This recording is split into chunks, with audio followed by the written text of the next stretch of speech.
அல்லாஹ்வுடைய அத்தாட்சிகளை குறித்து, அதை கண்ணியப்படுத்துவதை குறித்து, அல்லாஹ்வுடைய அத்தாட்சிகளை கண்ணியப்படுத்துவது எதனுடைய அடையாளங்கள் என்பதை குறித்து இன்ஷா அல்லாஹ் பார்ப்போம்.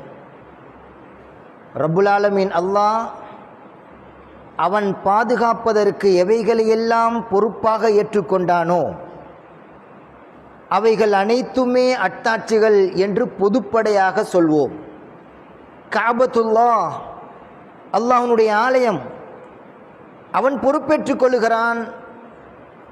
கியாமத்து வரை அதை பாதுகாக்கும் பொறுப்பை தன்வசம் வைத்துக் கொள்கிறான். அடையாள சின்னம் என்று சொல்வோம். கலாமுல்லாஹ், குர்ஆன், கியாமத்து வரை குர்ஆனை பாதுகாக்கும் பொறுப்பை நாம் ஏற்றுக்கொண்டிருக்கிறோம் என்று அல்லாஹ் சொல்கின்றான். அதுவும் அத்தாட்சி. ரசூலுல்லாஹ், நபிமார்கள், ரசூல்மார்கள், நாயகம் ஸல்லல்லாஹு அலைஹி வஸல்லம், அல்லாஹ்வுடைய அத்தாட்சி, அவர்களை பாதுகாக்கும் பொறுப்பை நானே ஏற்றுக்கொண்டேன் என்கிறான் ரப்புல் ஆலமீன் அல்லாஹ். இது பொதுப்படையான அல்லாஹ்வுடைய அத்தாட்சிகள். இந்த அத்தாட்சிகளை எல்லாம் கண்ணியப்படுத்துவது, மகத்துவமாக நினைப்பது ஒரு முஃமினின் மீது கடமை. இதையும் தாண்டி ரப்புல் ஆலமீன் அல்லாஹ் ஒரு வசனத்திலே சொல்கிறான், அவனுடைய அத்தாட்சிகளை கண்ணியப்படுத்துவது என்பது தக்வாவுடைய உள்ளம் கொண்டவர்களின் அடையாளம் என்கிறான். அல்லாஹ் அல்லாஹ்வுடைய அத்தாட்சிகளை கண்ணியப்படுத்துங்கள் என்று கட்டளையிடவில்லை. நல்லா கவனிக்கணும். தொழுங்கள் என்று கட்டளையிடுகிறான், நோன்பு நோற்றுக்கொள்ளுங்கள் என்று கட்டளையிடுகிறான், வசதி வாய்ப்பு கிடைத்துவிட்டால் ஹஜ்ஜு செய்யுங்கள் என்று கட்டளையிடுகிறான், தான தர்மங்கள் செய்யுங்கள் என்று கட்டளையிடுகிறான். இப்படி பல அம்சங்களை ரப்புல் ஆலமீன் அல்லாஹ் கட்டளையாக சொல்லிவிட்டு இந்த தக்வானுடைய அடையாளங்களை குறித்து சொல்லும் பொழுது சொல்கிறான், ஒமை யுஅல்லிம் ஷஆயிரல்லாஹ், அல்லாஹ்வுடைய அத்தாட்சிகளை யார் கண்ணியப்படுத்துகிறாரோ ஃபஇன்னஹா மின் தக்வல் குலூப், அப்படி கண்ணியப்படுத்துவதனுடைய உள்ளத்திலே தக்வா இருக்கிறது, இறையச்சம் இருக்கிறது என்று ரப்புல் ஆலமீன் அல்லாஹ் அல்லாஹ்வுடைய அத்தாட்சிகளை கண்ணியப்படுத்துவதை குறித்து சொல்லுகிறான். இப்போ நாம் ஒரு விஷயத்தை யோசிப்போம். சில வசனங்களை ரப்புல் ஆலமீன் அல்லாஹ் தாலிக் என்று ஆரம்பிக்கிறான். தாலிக் என்று சொன்னால் பொதுவாக மதரசாவில் ஓதக்கூடியவர்களுக்கு தெரியும், தர்கீபு சொல்லுவாங்க, முபுத்ததா, ஆரம்பம். தமிழிலே நாம் சொல்லுவோமே அதுவாகிறது என்று சொல்லுவோம். ஆனால் ரப்புல் ஆலமீன் அல்லாஹ்வுக்கு ஒரு விஷயத்தை சொல்வதற்கு அதுவாகிறது, எப்படிப்பட்டது தெரியுமா, அதுவாகிறது, இதுவாகிறது என்று சொல்ல வேண்டிய அவசியம் அவனுக்கு இல்லை.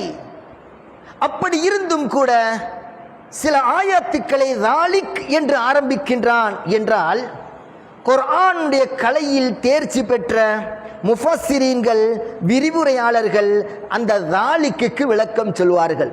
என்ன சொல்லுவாங்க? அல்லாஹ் தாலிக் வமை யுஅல்லிம் ஷஆயிரல்லாஹ் ஃபஇன்னஹா மின் தக்வல் குலூப் என்று சொல்லுகிறான். இன்னும் ஒரு இடத்தில் தாலிக் வமை யுஅல்லிம் ஹுருமாத்தில்லாஹி ஃபஇன்னஹு வமை யுஅல்லிம் ஹுருமாத்தில்லாஹி ஃபஹுவ கைருல் லஹு இன்த ரப்பிஹி என்று தாலிக்கை முற்படுத்தி சொல்லுகிறான். அப்படின்னா என்ன அர்த்தம் தெரியுமா? அல்லாஹ் தாலிக்கை பயன்படுத்துவதனுடைய நோக்கம் 3 விஷயத்தை அந்த இடத்திலே ரப்பு சொல்ல வருகிறான். என்ன 3 விஷயம்? ஒன்றாவது அத்தஅலீமு வர்ரிஃபா, இரண்டாவது அத்தன்பீஹு வல் யக்லா, மூன்றாவது அல் கஸஸு வல் இபரா. அப்படி என்ன அந்த 3 விஷயம்? அந்த தாலிக் என்று ரப்புல் ஆலமீன் அல்லாஹ் சொல்வதனுடைய நோக்கம் என்ன என்று சொன்னா, முதலாவது சொல்லப்படக்கூடிய விஷயம் அத்தஅலீமு வர்ரிஃபா, ஒன்றாவது கண்ணியத்தை குறிக்கிறது, உயர்வை குறிக்கிறது. தாலிக் அதுவாகிறது என்ன தெரியுமா விஷயம்? பாருங்க, சூரத்துல் ஃபாத்திஹா முதல் சூரா ஓதுறோம். 2வது சூரா சூரத்துல் பக்ரா ரப்புல் ஆலமீன் அல்லாஹ் எப்படி ஆரம்பிக்கிறான்? அலிஃப் லாம் மீம் என்று சொன்ன ரப்பு தாலிகல் கிதாபு என்று ஆரம்பிக்கிறான். முதலில் எப்படி ஆரம்பிக்கிறான்? தாலிக் என்று ஆரம்பிக்கிறான். சரியா சொல்றதாக இருந்தால் நம்ம பாஷையில இந்த குர்ஆன் இருக்கு, எப்படிப்பட்ட குர்ஆன் தெரியுமா என்று தானே சொல்லியிருக்கணும். அல்லாஹ் சொல்கிறான் தாலிக், அந்த குர்ஆன். அப்படின்னு என்ன அர்த்தம்? அந்த தாலிக் என்று சொல்வதனுடைய விளக்கத்தை விரிவுரையாளர்கள் சொல்லுவாங்க. முதலாவது 3 விஷயத்துக்காக அல்லாஹ் தாலிக்கை சொல்லுகிறான். ஒன்று அத்தஅலீம் வர்ரிஃபா, சொல்லப்படக்கூடிய விஷயம் கண்ணியமான விஷயம், உயர்ந்த விஷயம், மகத்துவமான விஷயம், அதை குறிப்பதற்காக அல்லாஹ் தாலிக் என்று சொல்வான். இரண்டாவது அத்தன்பீஹு வல் யக்லா, தன்பீஹ் என்று சொன்னால் உஷாரா கேட்டுக்குங்க, கவனமாக கேட்டுக்குங்க. யக்லான்னு சொன்னால் ஏய் கண்ணை முழிச்சிருந்து பாருப்பா, ஜும்மா பயம் நடந்துட்டு இருக்கும்போது தூங்கிட்டு இருக்காதப்பா என்று சொல்லுவோம்ல, கவனமா இருங்க, நல்லா கேளுங்க, நுணுக்கமாக கேளுங்க என்று சொல்லுவோமா இல்லையா? அது போன்று அத்தன்பி என்று சொன்னாலும் வல் யக்லத் என்று சொன்னாலும் கவனமாக கேட்கணும். நான் சொல்ற விஷயத்தை கவனமாக கேளுங்கள் என்பதற்காக ரப்புல் ஆலமீன் அல்லாஹ் தாலிக் என்று பயன்படுத்துகிறான். மூன்றாவது அல் கஸஸு வல் இபரா. அந்த தாலிக் என்று சொல்வதனுடைய நோக்கம் அல்லாஹ்வுடைய அட்டாட்சிகளினுடைய கஸஸ் என்று சொல்லக்கூடிய ஹிஸ்டரி. இன்னைக்கு நமக்கு எல்லாருக்கும் காபாண்டா தெரியும், கிப்லா அவ்வளவுதான். மக்காண்டா தெரியும் மக்கா, மதீனாண்டா தெரியும் மதீனா, ஹஜருல் அஸ்வத் நாம தெரியும், மக்காம் இப்ராஹிம் தெரியும். ஹிஸ்டரி கஸஸ் என்கின்ற அந்த வரலாறை தெரிவது ரப்புல் ஆலமீன் அல்லாஹ் தக்வாவுடைய அடையாளம் என்று சொல்லுகிறார். அல் கஸஸு வல் இப்ரா, அதிலே படிப்பினை. ராலிக் என்று சும்மா ரப்பு சொல்லல்ல, ராலிக வமை யுஅல்லிம் ஷஆயிரல்லாஹ், அல்லாஹ்வுடைய அட்டாட்சிகளை கண்ணியப்படுத்துவது ஃபஇன்னஹா மின் தக்வல் குலூப், உள்ளத்தில் அல்லாஹ்வுடைய தக்வா இருப்பதனுடைய அடையாளம் என்கிறான். இப்போ நம்ம விஷயத்துக்குள்ள போவோம். சங்கையானவர்களே, இந்த விஷயம், இந்த ஆயத்து ஆழமாக சில விஷயங்களை சொல்லுகிறது.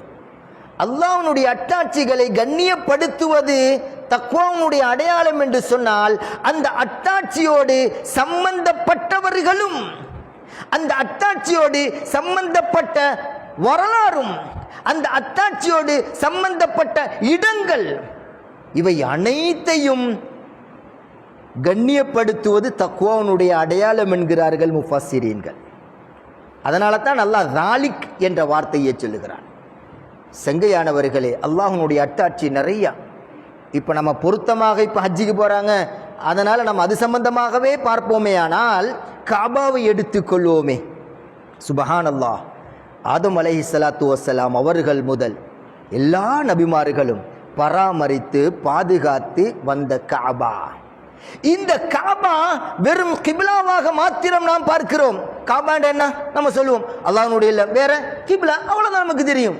சங்கையானவர்களே, காபாவுடைய கண்ணியம் எத்தகையது என்று சொன்னால், நாம மக்காவுக்கு போய் மட்டும்தான் அந்த காபாவுக்கு கண்ணியம் கொடுக்க வேண்டுமா என்றால், உண்மையான உள்ளத்தில் ஈமான் இல்லாதவர்கள் மக்காவுக்கு போன அந்த காபா பார்த்தா மட்டும்தான் கண்ணியம் இல்லை. ஓம் வீட்டுக்குள்ள 4 செவத்துக்குள்ள நம்ம கட்டுறோமே டாய்லெட், கழிவறை, இந்த கழிவறையை நீ சரியாக அமைப்பதிலேயே காபாவுடைய கண்ணியத்தை நாம் காட்ட முடியும். ஸல்லல்லாஹு அலைஹி வஸல்லம் அவர்கள் சொல்லுகிறார்கள், கழிவறை நம்ம வீட்டுக்குள்ள எத்தனையோ கிலோமீட்டர்ஸ், எத்தனையோ மைல் தூரத்தில் இருக்கிற காபாவை ஸல்லல்லாஹு அலைஹி வஸல்லம் அவங்க சொல்றாங்க, வலா ஃபலா தஸ்தக்பிலூஹா வலா தஸ்தத்பிரூஹா. நீங்க டாய்லெட்ல உட்கார்றீங்க, கழிவறையில உட்கார்றீங்களா, அப்படி உட்காரக்கூடிய நேரத்தில் நீங்கள் காபாவை முன்னோக்கியும் உட்கார வேண்டாம். புகாரில முஸ்லிம்ல சஹீஹான ஹதீஸ். இன்னைக்கு நிறைய பேர் காபாவுக்கு நேரம் காலை நீட்டத்துக்கு என்ன நீட்டக்கூடாதா, ஹதீஸ் இருக்குதா, நீட்டான பாவமா என்று கேட்கக்கூடியவர்கள். நாம உணர்வோம், காபாவுக்கு நீ கண்ணியம் கொடுக்கவில்லையா? அல்லாஹ் சொன்னானே, வமை யுஅல்லிம் ஷஆயிரல்லாஹ் ஃபஇன்னஹா மின் தக்வல் குலூப், அதுதான் இறையச்சத்தினுடைய அடையாளம் என்று சொன்னானே. நீ கண்ணியம் இல்லாமல் காலை நீட்டுறியா, உன்னிடத்தில் இறையச்சம் இல்லை என்பதைத்தான் காட்டுகிறது. சங்கையானவர்களை ஸல்லல்லாஹு அலைஹி வஸல்லம் சொன்னாங்க, நீ உன் வீட்டுக்குள்ள நீ டாய்லெட்டை கட்டுவதாக இருந்தாலும் சரி, கழிவறையில் உட்காருவதாக இருந்தாலும் சரி, உன் தேவையை நிறைவேற்றுறதுக்கு தான் நீ உட்கார்ற. எதுக்கு உட்கார்றோம்? நாம உட்கார்ந்தா நமக்கு தான் ராகத்து, நாம உட்கார்ந்தா நம் கழிவுகளை நம்ம தான் போக்க போறோம். எப்படி உட்கார்ந்துட்டு போலாமே, உன் வீட்டுக்குள்ள தானே உட்கார்ற. சில பேர் சொல்லுவாங்க, மை கார் மை பெட்ரோல், எந்த இஷ்டத்துக்கு நம்ம போகலாம். இல்லை, அல்லாஹ்வுடைய அத்தாட்சி என்று வந்து விட்டால் மை கார் மை பெட்ரோல் கிடையாது. அல்லாஹ்வுடைய கண்ணியம், அத்தாட்சியை கண்ணியப்படுத்துவது நம் மீது கடமை. நீங்க உட்கார்றீங்களா, காபாவை முன்னோக்கவும் கூடாது, காபாவை பின்னோக்கவும் கூடாது. இதுவே ஒரு போதுமா இல்லையா காபாவுடைய கண்ணியத்தை காட்டுவதற்கு?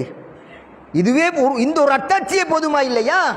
காபாவை தரக்குறைவாக நினைத்தால் சில முஃபஸ்ஸிரீன்கள் சொல்லுவாங்க, வரலாற்று ஆசிரியர்கள் சொல்லுவாங்க, காபாவை தரக்குறைவாக நினைத்தவனுக்கு உடம்பில புழுக்களின் மூலமாக அல்லாஹ் சோதனையை கொடுப்பானாம்.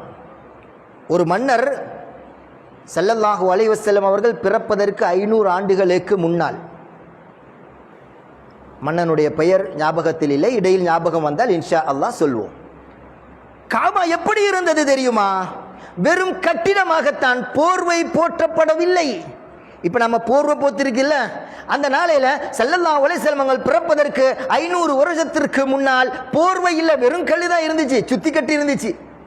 அப்போ ஒரு மன்னர் வந்து பார்த்தார், என்ன எல்லாரும் பேச இதை சுத்திட்டு இருக்கிறாங்க, இதை விட பெரிய கட்டிடத்தை நான் என் இடத்துல கட்டுவேன், எனக்கு நிறைய படை பட்டாளங்கள் எல்லாம் இருக்கிறாங்க, இதை விட பெரிய பட்டாளத்தை நான் அந்த கட்டின கட்டிடத்தில் சுத்த வைப்பேன், என்ன உரியாந்தோட நிப்பாட்டி வச்சிருக்கு, ஒரு போர்வை பொத்தியும் இல்லை, என்ன பார்க்கறது வெறும் கல்லுக்கல்லா இருக்கு, இதை போய் சுத்திட்டு இருக்கிறாங்களே என்று நினைக்கிறார் அல்லது சொல்லுகிறார் என்று வைத்துக் கொள்வோம்.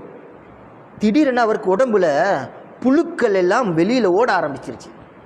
எல்லா மருத்துவர்களிடத்திலும் போய் மருந்து பார்த்தாங்க, டெஸ்ட் பண்ணாங்க. மன்னரே, ராஜாவே, எல்லா ஆற்றல், எல்லா மருந்து எல்லாம் செக் பண்ணி பார்த்தாங்க, ஒரு மருந்துக்கும் ஆன்சர் இல்லை. ஏன் தெரியுமா? இது அல்லாஹ்வுடைய கனெக்ஷனை கட் பண்ணுகிறார். அல்லாஹ் கண்ணியப்படுத்துங்கள் என்று சொன்ன அத்தாட்சியை அவமரியாதை செய்கிறார். வேணுக்கென்று ஒருத்தன் காலை நீட்டான்னு வைங்களே காபாவுக்கு முன்னால, அதை நாம் ஏற்றுக்கொள்வோமா? தக்வா உள்ளம் கொண்டவர்கள் ஏற்றுக்கொள்வார்களா? வாரவன் போறவன், அந்த ரோட்ல இருக்கிறவன் ஏத்துக்குவான், பிரச்சனை இல்லை. இந்த இப்போ இன்னைக்கு கம்பெடுத்தவனெல்லாம் வேட்டைக்காரன்.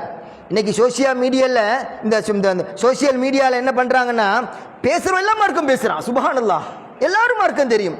கம்பெடுத்தவனெல்லாம் வேட்டைக்காரன், சிலம்பாட்டம் தெரிஞ்சவன் மாதிரி எல்லாரும் பேசுகிறான் மார்க்கத்தை. பொம்பளை பிள்ளைங்கலாம் வந்து பேசிட்டு இருக்கிறாங்க. சுப்ஹானல்லாஹ். அதற்குள் போனால் வேற தலைப்புக்கு போயிடும். சங்கையானவர்களே, நான் என்ன சொல்ல வருகிறேன் என்றால், காபா கண்ணியத்துக்குரியது, அவமரியாதை செய்யக்கூடாது. அவர் நினைக்கிறார், என்ன இப்படியெல்லாம் இருக்கு, புழு எல்லாம் வருது மேலே, எல்லா மருத்துவரையும் பார்த்தாச்சு, மெஞ்ஞான மருத்துவம் என்று ஒன்று இருக்கா இல்லையா? அந்த மருத்துவத்தில் போய் கேட்டாங்க, என் உடம்புலாம் புழு, எல்லா ட்ரீட்மெண்ட்டும் பண்ணிட்டேன், எனக்கு நல்ல ரிசல்ட்டு கிடைக்கல. அவர் கேட்டார், எப்போல இருந்து? நான் இப்படி போயிட்டு வந்தேன். அப்போ நீங்கள் காபாவை தப்பாக பேசினீங்களோ? ஏனென்றால் மெஞ்ஞான மருத்துவம் அதைத்தான் சொல்லுகிறது. நான் இப்படி நினச்சேன். அதான் உங்களுக்கு முதல்ல நீங்கள் காபாவை கண்ணியமாக நினைத்து கொள்ளுங்கள். காபாவை வரலாறு பாருங்க, காபாவுக்கு எப்பொழுது பொன்னாடை போற்றப்பட்டது வரலாறு படிச்சாலே அந்த வரலாறு படிப்பதும் தக்வாவுடைய அடையாளம். அதனால தான் ராலிக் என்ன சொன்னனே, அல் கஸஸ் வல் இபரா, வரலாறும் படிப்பினையும் பெறுவது தக்வாவுடைய அடையாளம். அவர் பார்த்தாரு, முடிவெடுத்தார், எல்லா ட்ரீட்மெண்ட் பண்ணி பார்த்தாச்சு, முடிவெடுத்தார், எனக்கு சுகம் கிடைத்து விட்டால் அந்த காபாவுக்கு நான் பொன்னாடை போற்றுவேன். சுகம் கிடைச்சிச்சு. அவர் தான், அந்த மன்னர் தான் முதல்ல காபாவுக்கு பொன்னாடை போத்துகிறார். செங்கையானவர்களே, அது அல்லாஹ்வுடைய அத்தாட்சி. அந்த அத்தாட்சியை பார்த்துட்டு இருந்தாலே நன்மை கிடைக்குதுங்க. சரி, கௌபாவுக்கு பக்கத்தில் இருக்கே ஹஜ்ருல் அஸ்வத், சுப்ஹானல்லாஹ், சொர்க்கத்தினுடைய கல்லுங்க அது. யாக்கூத்தும் மின் யாக்கூத்தில் ஜன்னா, சொர்க்கத்தினுடைய மாணிக்கத்தில் ஒன்று. எங்களுடைய பாவங்களை எல்லாம் உறிஞ்சி எடுக்கக்கூடியது. நீ தூரத்தில் இருந்து கையை காட்டினாலும் போதும், உன் பாவங்களை எல்லாம் உறிஞ்சி எடுக்கிறது. ஸல்லல்லாஹு அலைஹி வஸல்லம் அவங்க சொல்றாங்க, அல்லாஹ்வுடைய அத்தாட்சி. நாம ஸல்லல்லாஹு அலைஹி வஸல்லம் சொன்னாங்க, காபாவை தொட்டு அல்லது முத்தமிட்டு அல்லது எங்களுடைய நெத்தியெல்லாம் வச்சோம்னு சொன்னா எங்களுடைய பாவங்களை எல்லாம் உறிஞ்செடுக்குது. நாளை மறுமையில் லிசானம் வ ஷஃபதைன், அந்த ஹஜ்ருல் அஸ்வத் கல்லுக்கு ரப்புல் ஆலமீன் அல்லாஹ் ஒரு நாக்கையும் 2 உதட்டையும் கொடுக்கிறான், ஷஃபாஅத் செய்கிறது நமக்காக. அல்லாஹ்வுடைய அத்தாட்சி. சாதாரண கல்லு நம்ம சொல்லிட்டு போக முடியாது. உமர் ரலியல்லாஹு சொன்னாங்க, நீ ஒரு கல்லு, வெறும் கல்லு. நாயகம் ஸல்லல்லாஹு அலைஹி வஸல்லம் அவர்கள் உன்னை முத்தமிடாவிட்டால் நானும் முத்தமிட மாட்டேன். அவங்க முத்தமிட்டதனால தான் நான் உன்னை முத்தமிடுகிறேன் என்று சொன்ன பொழுது அலி ரலியல்லாஹு என்ன சொன்னாங்க, அப்படி சொல்ல வேணாம், இந்த கல் அப்படி கல் இல்லை, இது சொர்க்கத்து கல், எங்களுடைய பாவங்கள் எல்லாத்தையும் உறிஞ்சு எடுக்குது, நாளை மறுமையில் எங்களுக்கு ஷபாத்து செய்யுது. வெள்ளையா வந்த கல் இன்னைக்கு கருப்பா இருக்குன்னா இந்த பாவிகள் எல்லாருடைய பாவங்களையும் அந்த கல் தன் பக்கம் இழுத்துக் கொள்கிறது, நமக்காக ஷஃபாத்து செய்ய இருக்கிறது என்று சொன்ன பொழுது உமர் ரலியல்லாஹு அன்ஹு என்ன சொன்னாங்க தெரியுமா? விதண்டாவாதம் செய்யல. நாம சொல்லுவோம் என்ன கல்லு தானே, நீங்க என்ன பெருசா பேசுறீங்க, கல்லுதான், ஆனால் பார்க்கும் பார்வை வித்தியாசம். உமர் ரலியல்லாஹு என்ன சொன்னாங்க தெரியுமா? அலி மட்டும் இல்லை என்றால் ரலியல்லாஹு அன்ஹு நான் அழிந்து போயிருப்பேன் என்கிறார்கள். அந்த கட்டத்தில் சொன்னார்கள் சங்கையானவர்களை, அதுதான் தக்வாவுடைய அடையாளம். ருக்குனே யமானி, சுபஹானல்லாஹ், எவ்வளவு ஸல்லல்லாஹு அலைஹி வஸல்லம் சொன்னாங்க, எல்லா இடத்துலயும் வேண்டிய துஆக்கள் கேளுங்க, ஆனா ருக்குனே யமானி வந்தா கேட்கிற துஆ அது வேணும் இது வேணும் அது வேணும் இது வேணும் என்று படர்க்கையாக கேட்காமல், ராய்பாக கேட்காம ஹுசூசியத்தா கேளுங்க. ரப்பனா ஆத்தினா ஃபித் துன்யா ஹஸனா வ ஃபில் ஆখিরাতি ஹஸனா வ கினா அஸாபன்னார். ஸல்லல்லாஹு அலைஹி வஸல்லம் சொல்றாங்க, இந்த ருக்குனே யமானி வந்த இந்த துஆவை கேளுங்க. ஏன்? அந்த இடம் அல்லாஹ்வுடைய அத்தாட்சி, அடையாள சின்னம். துஆ உடனே கபூலாகும். ரப்பனா ஆத்தினா ஃபித் துன்யா ஹஸனா, துன்யாவே நலவு என்று எவைகள் எல்லாம் இருக்கிறதோ நாம அங்க போய் அல்லாஹ் எனக்கு ஆரோக்கியத்தை தா, எனக்கு வியாபாரத்தை தா, எனக்கு வீடு கட்டத்தா, என் பிள்ளைக்கு கல்யாணத்தை முடிக்கிறது வசதியை தா, எனக்கு குழந்தையை தா, எல்லாம் தா. சங்கையானவர்களே, ரப்பனா ஆத்தினா ஃபித் துன்யா ஹஸனா என்கின்ற இந்த நலவுக்குள் எல்லாமே அடங்கிவிடும். உனக்கு எதுவெல்லாம் நலவென்று இருக்கிறதோ அவைகள் எல்லாத்தையும் ரப்பனா ஆத்தினாவுக்குள்ள கேளு என்கிறார்கள் நபிகள் நாயகம் ஸல்லல்லாஹு அலைஹி வஸல்லம் அவர்கள். சஃபா மர்வா இன்னும் நிறைய ஒன்னையா சொல்லிட்டு டைம் இல்லை சங்கையானவர்களே, சஃபா மர்வாவுக்கு போவோமே. அல்லாஹ் சொல்றான், இன்ன சஃபா வல் மர்வத மின் ஷஆயிரில்லாஹ். சஃபாவும் மர்வாவும் அல்லாஹ்வுடைய அத்தாட்சி என்கிறான். ஏன் நான் இந்த சஃபா மர்வாவை எடுத்தேன்னா, மற்ற அட்டாட்சிகள் எல்லாம் சொர்க்கத்திலிருந்து வந்த கல்லு, மகாம் இப்ராஹிம் இருக்குதே சொர்க்கத்திலிருந்து வந்த கல்லு, இப்ராஹிம் அலைஹிஸ்ஸலாத்தினுடைய பாதம் பதிஞ்ச கல்லு, எல்லாம் சரி, இப்ராஹிம் அலைஹிஸ்ஸலாம் நபி என்றெல்லாம் சொல்லிட்டு நம்ம தட்டிட்டு போயிட்டே இருக்கலாம். சஃபா மர்வாவை அல்லாஹ் அட்டாட்சியாக ஆக்கியிருக்கிறான் என்றால் எப்படி சங்கையானவர்களே? எந்த நபி ஓடினாங்க? எந்த நபியின் மூலமாக ஹஜ்ஜு சஃபா மர்வா ஓடுவதற்கு கடமையாக்கப்பட்டது? எந்த நபி ஓடினாங்க? ஆதம் அலைஹிஸ்ஸலாம் ஓடினாங்களா சஃபா மர்வால? ஓட வேண்டும் என்கின்ற கட்டளை சய்யிதுனா ஹாஜர் நாயகி ரதியல்லாஹு அன்ஹா தண்ணீருக்காக தாகத்திற்காக அங்கேயும் இங்கேயும் ஓடினதை கடமையாக்குகிறான். கடமையாக்கியது மட்டுமல்ல, அந்த இடம் என்னுடைய அத்தாட்சி என்கிறான் நபிகள் ரப்புல் ஆலமீன் அல்லாஹ். அப்படின்னா என்ன அர்த்தம்? அதனால தான் அந்த தாலிக், நான் ஏற்கனவே சொன்னேனே தாலிக், அந்த தாலிக்கில் அல் கஸஸு வல் இப்ரா, அந்த கஸஸ் என்கின்ற வரலாறுக்கும் அல் இப்ரா என்கின்ற படிப்பினை பெறுவதும் தக்வாவுடைய அடையாளம். என்ன? ஹாஜர் நாயகி ஓடினாங்க. அல்லாஹ்வுடைய அத்தாட்சிகளில் ஒன்றுதான் ஹாஜர் நாயகி. அல்லாஹ்வுடைய அத்தாட்சியோடு யாரெல்லாம் சம்பந்தப்படுகிறார்களோ அவர்களை கண்ணியப்படுத்துவதும் கண்ணியமாக நினைப்பதும் தக்வாவுடைய அடையாளம். ஆம்பளையும் ஓடணும், பொம்பளையும் ஓடணும். சும்மா நினைச்ச மாதிரி இங்கேருந்து மெரத்தன் ஓடுற மாதிரி ஓடையலாம், நீங்க சும்மா ஓடுற மாதிரி ரேஸ் ஓடுற மாதிரி ஓடையலாம். அந்த இடத்தில் ஹாஜர் நாயகி சில இடங்களில் எப்படி ஓடினார்களோ அப்படித்தான் ஓடணும். ஓண்ட உனக்கு நல்ல பலம் இருக்கு, எனக்கு நல்ல பலன் இருக்கு, நான் ரேஸ்ல ஃபர்ஸ்ட் பிரைஸ் எடுத்திருக்கிறேன், மேரத்தான் ஓடி இருக்கிறேன், எத்தனையோ கிலோமீட்டர், உன் தகுதியையோ உன் ஆணவத்தையோ உன் விளையாட்டை காட்ட போற இடம் இல்லாது அல்லாஹ்வுடைய அத்தாட்சி. இதுதான் தக்வாவுடைய அடையாளம். நீங்க வளமையா ஓடுறீங்களா? ஓடுங்க. எந்த இடத்தில் ஹாஜர் நாயகி குதிச்சுட்டு ஓடினாங்களோ அந்த இடத்தில் ஆண்கள் குதிச்சு குதிச்சு ஓட வேண்டும். இதுவும் அத்தாட்சி. சங்கையானவர்களே, அடுத்ததுக்கு போவோமே. ஹிரா குகை, ஜபலு நூர் என்று சொல்லுவோமே, அந்த ஹிராக்கோடு சம்பந்தப்பட்டவர்கள் கதீஜா ரலியல்லாஹு அன்ஹா. நான் ஏற்கனவே சொல்லியிருப்பேன், மீண்டும் ஞாபகப்படுத்துகிறேன். அந்த மலை சாமானியமான மலை அல்ல, ஜபலு நூர் என்ற பெயர். அதில் நடந்த ஒரு வரலாறு. ஜிப்ரீல் அலைஹிஸ்ஸலாம் வர்றாங்க, இக்ரா என்று சொன்னாங்க. நமக்கு தான் வரலாறு தெரியுமே, இன்னைக்கு ஹிஸ்டரி நமக்கு தெரியும், ஆனால் விளங்கும் விதத்தில் நாம விளங்கல்ல, அதான் பிரச்சனை. ஜிப்ரீல் அலைஹிஸ்ஸலாம் வந்தாங்க, இக்ரா என்று சொன்னாங்க. ஸல்லல்லாஹு அலைஹி வஸல்லம் சொன்னாங்க, மா நபி காரின், எனக்கு ஓத தெரியாது என்று சொல்லவில்லை. சில பேர் இன்னைக்கு வியாக்கியானம் சொல்றாங்க, எனக்கு ஓத தெரியாது. இவங்களுக்கு எல்லாம் தெரியும், ஸல்லல்லாஹு அலைஹி வஸல்லம் ஓத தெரியாது. இக்ரா என்ற சொன்ன வார்த்தையை மீண்டும் மா அன பிகாரின் என்று சொல்ல தெரிஞ்ச நாயகம் ஸல்லல்லாஹு அலைஹி வஸல்லம் அவர்களுக்கு இக்ரா என்ற வார்த்தையை மீண்டும் இக்ரா என்று சொல்ல தெரியாதா என்ன? என்ன சொல்றார்கள்? மா அன பிகாரின், நான் ஓதக்கூடியவனாக இல்லை. ஏன் தெரியுமா? ஏன் தெரியுமா சங்கையானவர்களே? இக்ரா என்ற வார்த்தையில அல்லாஹ்வினுடைய பெயர் இல்லை. என் ஹபீபினுடைய பெயர் இல்லாமல் நான் எப்படி ஓதுவது? ஜிப்ரீல் அலைஹிஸ்ஸலாம் மூணாவது சொல்றாங்க, இக்ரா பிஸ்மி ரப்பிக்கல்லதீ ஹலக், உங்க ரப்புனுடைய பெயரை கொண்டு நீங்கள் ஓதுங்கள். அப்பந்தான் ஸல்லல்லாஹு அலைஹி வஸல்லம் அவர்கள் ஓத ஆரம்பிக்கின்றார்கள் என்கின்ற உன்னதமான தகவலை காட்டித்தரக்கூடிய அல்லாஹ்வினுடைய அத்தாட்சி ஜபல் நூர், ஹிரா குகை. ஹதீஜா நாயகிக்கு அல்லாஹ் சலாம் சொல்லி அனுப்பின மலை, அந்த மலை. ஹதீஜா நாயகி சுமார் இப்போ எல்லா வசதியும் இருக்குது, ஏறுறதுக்கு இறங்குறதுக்கு எல்லா வசதியும் இருக்குது. கம்பி வச்சுருக்கிறாங்க, படிக்கட்டி இருக்கிறாங்க, எல்லா வசதியும் இருந்தும் கூட ஏறுறதுக்கு ஒரு 2-2.5 மணித்தியாலம் ஆகுது ஏறுறதுக்கு. இன்றைக்கி நாம் கீழே இருந்து என்ன செய்கிறோம்? அதுதான் ஹிரா குகை, அதுதான் சவுர் குகை, என்ன ஈஸியாக பார்த்துட்டு வர்றோம், நன்மைத்தான். ஆனால் உண்மையான யதார்த்த தக்குவா என்ன தெரியுமா? நாம பார்க்காம வர்றோமே என்ற வருத்தம் வந்தாலே போதும், உன்னுடைய உள்ளத்துல தக்குவா இருக்குன்னு அர்த்தம். ஹதீஜா நாயகி சாப்பாடு கொண்டு போனாங்க, 45-50 வயசுலாம் சாப்பாடு மேலே கொண்டு போனாங்க. எப்படி போனாங்க? சுபஹானல்லாஹ், அது அவர்களுடைய ஈமானுடைய வலு, ஈமானுடைய சக்தி. போனாங்க, வந்தாங்க. திடீரென்று போகிற நேரத்தில் ஜிப்ரீல் அலைஹிஸ்ஸலாம் ஸல்லல்லாஹு அலைஹி வஸல்லம் பேசிட்டு இருக்கும்போது சொன்னாங்க, ஹதீஜா நாயகி வர்றாங்க, அல்லாஹ் சலாம் சொன்னான் நாயகமே.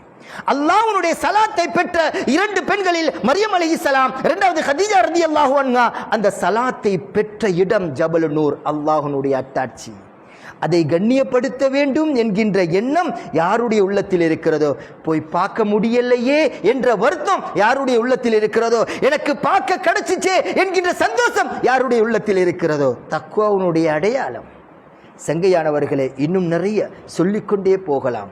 மா உசம்சம், சுபஹானல்லாஹ், அல்லாஹ்வுடைய அத்தாட்சி. இன்னும் நிறைய. பத்ர் யுத்தம் நடந்த இடம், உஹுது யுத்தம் நடந்த இடம், உஹுது மலை, கந்தக்கு, ஹுனைனு, தபூக்கு, சொல்லிக்கொண்டே போகலாம். தாயிஃப், சொல்லிக்கொண்டே போகலாம். சுபஹானல்லாஹ், இவைகள் அனைத்துமே அல்லாஹ்வுடைய அத்தாட்சி. அது மாத்திரமல்ல, அந்த அடையாள சின்னங்களோடு யாரெல்லாம் சம்பந்தப்பட்டிருக்கிறார்களோ அவர்களை கண்ணியப்படுத்துவதும் தக்வாவுடைய அடையாளம் என்கிறார்கள் இந்த ஆயத்திற்கு விளக்கம் தரக்கூடிய முஃபஸ்ஸிரீன்கள். சங்கையானவர்களே, ஹஜ்ஜுக்கு செல்ல இருக்கக்கூடியவர்களே, நீயத்து வைத்திருக்கக்கூடியவர்களே, ஏற்கனவே பார்த்துட்டு வந்தவங்க திரும்ப பார்க்கணும்னு ஆசை இருக்கக்கூடியவர்களே, இது போன்ற இடங்கள் எல்லாம் கண்ணியப்படுத்துவது தக்வாவுடைய அடையாளம். அவர்களுடைய உள்ளத்திலே தக்வா இருக்கின்றது என்பதனுடைய அடையாளம். ரப்புல் ஆலமீன் அல்லாஹ் இது போன்ற அல்லாஹ்வுடைய அத்தாட்சிகளை பார்ப்பதற்குண்டான பாக்கியத்தை எங்களுக்கு தந்தருள்வானாக. அதே நேரத்தில் அதை பார்க்கக்கூடிய நேரத்தில் கண்ணியத்தோடும் மரியாதையோடும் பார்க்கக்கூடிய பாக்கியத்தை ரப்புல் ஆலமீன் அல்லாஹ் எங்கள் அனைவர்களுக்கும் தந்தருள்வானாக. யா அல்லாஹ், எங்களுடைய பாவங்களை மன்னித்தருள்வாயாக. உற்றார் உறவினர்கள், முஸ்லிமான முஃமினான அனைத்து ஆண்கள் பெண்களுடைய பாவங்களை மன்னித்தருள்வாயாக. எங்களை பெற்றெடுத்து வளர்த்து ஆளாக்கி எங்கள் தாய் தந்தைகளுடைய பாவங்களை மன்னித்தருள்வாயாக. எங்கள் உறவினர்களில் யாரெல்லாம் மறைந்து மன்னரையிலே கபராளியாக வாழுகின்றார்களோ அவர்கள் அனைவர்களுடைய பாவங்களையும் மன்னித்தருள்வாயாக. யா அல்லாஹ், எங்கள் அனைவர்களுடைய தேவைகளை நீ நிறைவேற்றி தந்தருள்வாயாக. எங்களுக்கு ஹஜ்ஜினுடைய பாக்கியத்தை தந்தருள்வாயாக, உம்ரானுடைய பாக்கியத்தை தந்தருள்வாயாக. காபாவை பலமுறை தவாஃப் செய்யக்கூடிய பாக்கியத்தை தந்தருள்வாயாக. ரவுலா ஷரீஃபை பலமுறை கண்டு தரிசிக்கக்கூடிய மகத்தான பாக்கியத்தை எங்கள் அனைவர்களுக்கும் தந்தருள்வாயாக. யா அல்லாஹ், உன்னுடைய அடையாள சின்னங்கள் என்று எவைகளை எல்லாம் நீ எங்களுக்கு காட்டி தந்தாயோ அவைகளை கண்ணியப்படுத்தக்கூடிய மேன்மக்களாக எங்கள் அனைவர்களையும் ஆக்கி அருள்வாயாக. அதை துஷ்பிரயோகம் செய்யக்கூடியவர்களை விட்டும் நீ எங்களை பாதுகாத்திடு ரப்பே. யா அல்லாஹ், இதற்கு முன்னால் தெரியாதவர்களாக நடந்து விட்டோம், இதற்கு பின்னால் அதை கண்ணியப்படுத்தக்கூடிய உள்ளங்களாக எங்களுடைய உள்ளங்களை நீ ஆக்கி தந்தருள்வாயாக. யாரெல்லாம் கண்ணியப்படுத்தி உன்னிடத்திலே ஜெயம் பெற்றார்களோ அந்த கூட்டத்திலே எங்கள் அனைவர்களையும் நீ சேர்த்தருள்வாயாக. யா அல்லாஹ், எங்கள் அனைவருடைய துஆக்களை நாயகம் ஸல்லல்லாஹு அலைஹி வஸல்லம் அவர்களுடைய பரக்கத்தை கொண்டும் உன்னுடைய அடையாள சின்னங்களுடைய பரக்கத்தை கொண்டும் அந்த அடையாள சின்னங்களோடு யாரெல்லாம் சம்பந்தப்பட்டு இருக்கிறார்களோ அவர்களுடைய பரக்கத்தை கொண்டு போன்றும் எங்கள் அனைவர்களுடைய துஆக்களை நீ கபூல் செய்வாயாக. லா இலாஹ இல்லல்லாஹ் முஹம்மதுர் ரசூலுல்லாஹ் என்ற திருக்கலிமாவை மொழிந்தவர்களாக எங்கள் அனைவர்களுடைய ரூஹையும் நீ கைப்பற்றுவாயாக. அதற்கு முன்னால் உயிருக்கு உயிரான உயிரிலும் மேலான உத்தம நபி நாயகம் முஹம்மது முஸ்தபா ஸல்லல்லாஹு அலைஹி வஸல்லம் அவர்களை கனவிலும் நனவிலும் பலமுறை கண்டு தரிசித்து ஆனந்த பரவசம் அடையும் பேரின்ப பாக்கியத்தை எங்கள் அனைவர்களுக்கும் நீ தந்தருள்வாயாக. வாஹிரு தஅவானா அல்ஹம்துலில்லாஹி ரப்பில் ஆலமீன். லா இலாஹா இல்லல்லாஹ் லா இலாஹா இல்லல்லாஹ் லா இலாஹா இல்லல்லாஹ் லா இலாஹா